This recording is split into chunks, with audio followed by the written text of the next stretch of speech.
ট্রেনে চড়ে যাওয়া যাবে সাগরকন্যা কুয়াকাটায়। পদ্মা সেতু রেল লিংক প্রকল্পের আওতায় ফরিদপুরের ভাঙ্গা পর্যন্ত রেল লাইন সম্প্রসারিত হওয়ার পর সেই স্বপ্ন এখন অনেকটাই হাতের কাছে।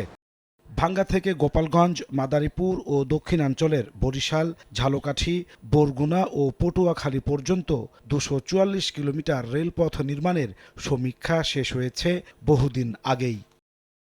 পরিকল্পনা অনুযায়ী পায়রা বন্দরে অর্থনৈতিক জোন, বরিশালে মাল্টিমোডাল হাব সহ ১৯টি বড় রেল স্টেশন নির্মাণ করা হবে। ১৭ কিলোমিটার নিচু জমিতে হবে উড়াল রেলপথ। কীর্তনখোলা, পায়রা সহ নদীগুলোতে নির্মাণ করা হবে ৪৬টি সেতু। কোনো ক্রসিং ছাড়াই ট্রেন চলবে আন্ডারপাসের মধ্য দিয়ে।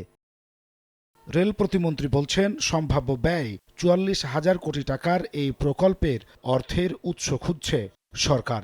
আমাদের চিন্তাভাবনার মধ্যে রয়েছে, যেহেতু এটা ফিজিবিলিটি স্টাডি হয়েছে, এখন আমরা পরবর্তীতে এটার অর্থ সংস্থানের দিকে আমরা চিন্তাভাবনা আছে।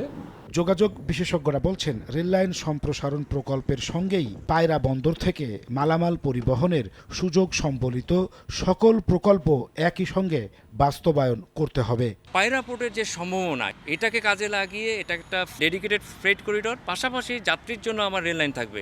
ফরওয়ার্ড এবং ব্যাকওয়ার্ড লিঙ্ক যদি তৈরি না হয়, শুধুমাত্র যাত্রী পরিবহন করে এত বিনিয়োগ এবং ইঞ্জিনিয়ারিং চ্যালেঞ্জের কথাটা বলছি, এই করিডোরটা কিন্তু আসলে তখন সরকার এবং তথা জনগণের জন্য ঋণের একটা বড় বোঝা হয়ে দাঁড়াবে।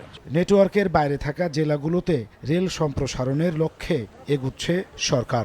অল্প সময়ের মধ্যে এসবের জন্য নেওয়া হবে সম্ভাব্যতা যাচাই প্রকল্প বলে জানান রেল প্রতিমন্ত্রী। আমরা চাচ্ছি ঢাকার আশেপাশে কানেক্টিভিটি বাড়ানো। পার্বত্য চট্টগ্রামের ৩টা জেলার সাথে আমাদের রেল সংযোগ নাই, আর দ্বীপগুলোর সাথে বাকিগুলির সাথে আমাদের রেল সংযোগ স্থাপন করার জন্য সরকার কিন্তু কাজ করছে এবং আমাদের নির্বাচন ইশতেহারেও তা আছে। সুতরাং সবগুলি জেলাই আস্তে আস্তে রেল সংযোগের মধ্যে আসবে। রেল সম্প্রসারণের পাশাপাশি জেলাভিত্তিক অর্থনৈতিক বিকাশে রেলকে ব্যবহারের পরিকল্পনাও একই সঙ্গে গ্রহণের তাগিদ এই বিশেষজ্ঞের। প্রত্যেকটা জেলায় বাণিজ্যিক সুবিধা যেটা সুযোগ আছে, সেই সুযোগটা কাজে লাগানোর জন্য প্রকল্পগুলো কিন্তু একই সাথে নিতে হবে। ল্যান্ড ইউজ প্ল্যান এবং ট্রান্সপোর্ট প্ল্যান, এই দুটোর মধ্যে যদি মেলবন্ধন তৈরি না হয়, তাহলে আপনার রেলপথ থেকে তৈরি হয়ে যাবে, কিন্তু এই রেলপথের যে উপযোগিতা, সেটা অর্থনৈতিক হোক বাণিজ্যিক হোক, সেই উপযোগিতা কিন্তু তৈরি হবে না। বর্তমানে ৩,০০০ কিলোমিটার রেলপথ রয়েছে দেশে, যা ৪৯টি জেলার সঙ্গে সংযোগ স্থাপন করেছে। নাজমুস সালেহী, সময় সংবাদ, ঢাকা।